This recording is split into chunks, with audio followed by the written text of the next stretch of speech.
weekly extended message. I hope you stay. Thank you so much for being here. And what we're going to talk about today is some of the destabilizing that you might be experiencing right now as you're going through this maze that leads eventually to reaching higher awareness. To master mental clarity, we must first experience mental clutter. Only then can we truly understand ourselves. And by moving through the mental clutter, we eventually attain mental clarity and embody peace of mind. This channeled statement alone tells me that you are experiencing a lot of mental clutter. And in order to attain any sort of mastery over anything, one has to face challenges, because no one becomes masterful. The more challenging something is, the more opportunity there is for you to realize your potential by facing this challenge and ultimately become masterful at it. If you're watching this type of information, then that ultimately means that you are seeking out something that is greater than what is right now.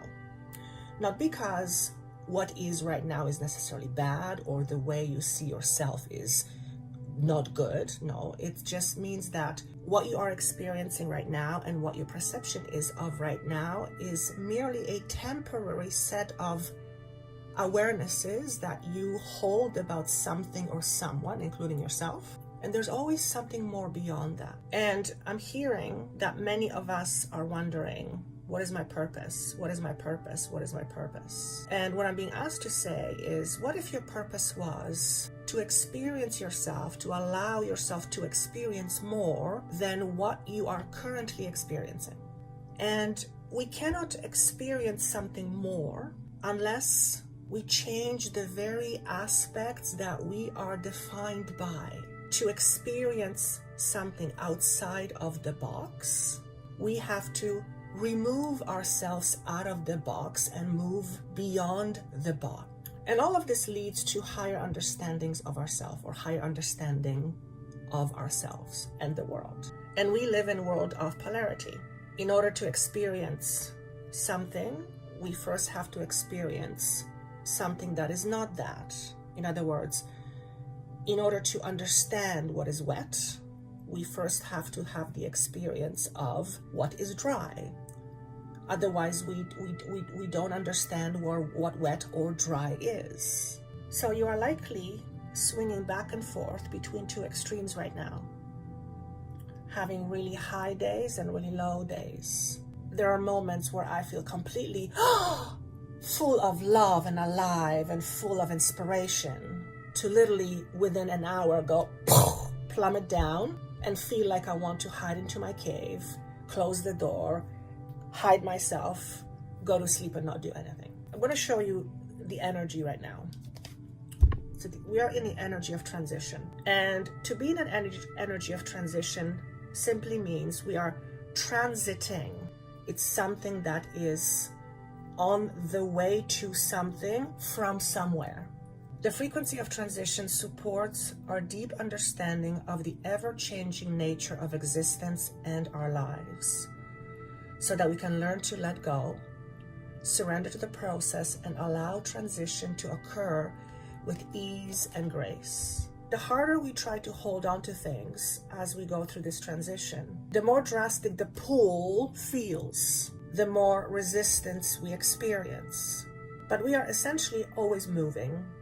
Energy is constant movement. But the movement that I am talking about right now is a movement of moving from one space, and this could be physical, but I'm talking more about internal space, to another space that is of different vibration and different understanding, leaving the old awareness, leaving the old understanding, leaving and entering new relationships that are more aligned with our higher vibrations.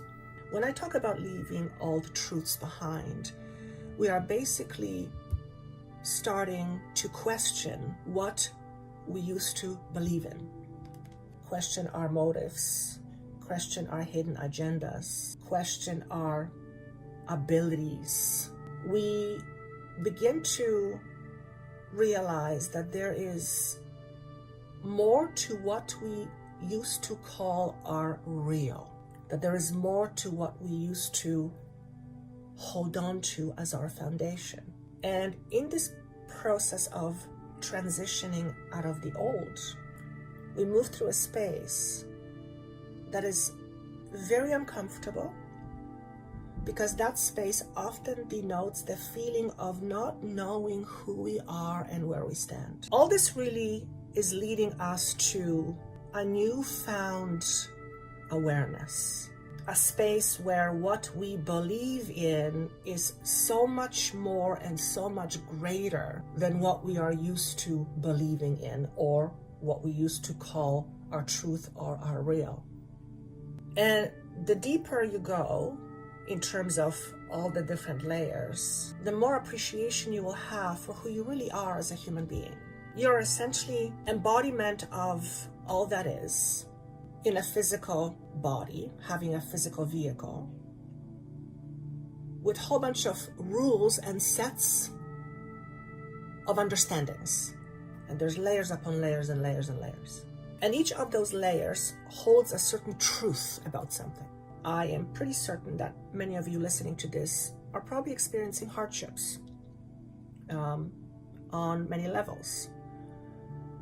Certain losses, loss of jobs, loss of partnerships, loss of ideology, which is very big. And those are not small things that we experience. I would like to suggest that when something comes up in your life right now, try not to be so hard on yourself and think that I failed or I could have done better. Instead, look at this as an opportunity to try something new, to create a new experience. Be okay with where you are at right now, even though it's uncomfortable. Where you are right now is merely a transition. This is not where you're going to stay, but it is a passage, if you will, that you have to get through in order to get to the other side, whatever that means to you. And this other side that I am talking about is a new level of awareness, a new level of understanding, a heightened level of understanding, higher consciousness. And the key to all of that is awareness. And the other thing I want to invite you to do is examine your polarities, because we all have them. We all have the good and the bad, if you will. And the idea here is to acknowledge our shadows so that we can work through our shadows and ultimately integrate our shadows so that we can be more in balance, having a peace of mind and mental clarity.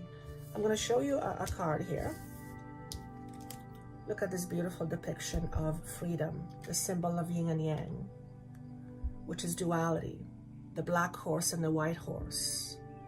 Duality means both sides, two opposites.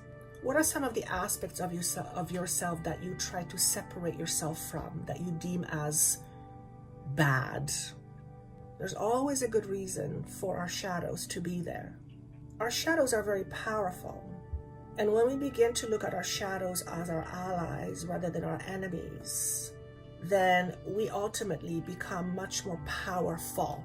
Because the idea here is by bringing awareness to those aspects of you, you will begin the process of moving from separation to wholeness. And this is ultimately where we are all headed, slowly but surely. So don't be surprised if you feel exhausted, tired, irritated. It's all part of this transition that we are going through right now. So be kind to yourself.